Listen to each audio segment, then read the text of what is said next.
ইতালির ভেনিসে যুবদল এবং স্বেচ্ছাসেবক দলের আয়োজনে সাবেক প্রধানমন্ত্রী বেগম খালেদা জিয়ার জন্মদিন উপলক্ষে দোয়া ও আলোচনা সভা অনুষ্ঠিত হয়েছে।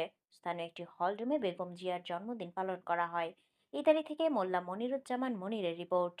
ভেনিস যুবদলের সভাপতি আকবর খানের সভাপতিত্বে মিথুন মাঝি এবং শরীফ মৃধার যৌথ পরিচালনায় এতে শুভেচ্ছা বক্তব্য রাখেন ভেনিস বিএনপির সাবেক সহসভাপতি বাশার সর্দার, সহসভাপতি লিমন মিয়া, যুগ্ম সম্পাদক আব্দুল মান্নান, যুগ্ম সম্পাদক ফারুক মালত, যুগ্ম সম্পাদক আবুল কাশেম, সাবেক প্রধান উপদেষ্টা S M Jahangir Alam, Venice বিএনপির সাবেক সাধারণ সম্পাদক কামরুজ্জামান বাবু, সম্মানিত সদস্য রহমান সৈয়াল, আব্দুল মমিন, জসিমউদ্দিন, বোলোনিয়া বিএনপির সাধারণ সম্পাদক ফারুক ব্যাপারী, ভেনিস স্বেচ্ছাসেবক দলের ভারপ্রাপ্ত আহ্বায়ক আব্দুল হক, স্বেচ্ছাসেবক দলের যুগ্ম আহ্বায়ক আবুল খায়ের, যুবদলের যুগ্ম সম্পাদক মামুন দেওয়ান, ভেনিস যুবদলের সহসভাপতি মাসুদ রানা, যুবদলের যুগ্ম সম্পাদক নাসির খান, যুবদলের সম্মানিত সদস্য রিয়াদ আহমেদ শিকদার, লন্ডনে অবস্থানরত শিপন মাঝি সহ আরো অনেকে।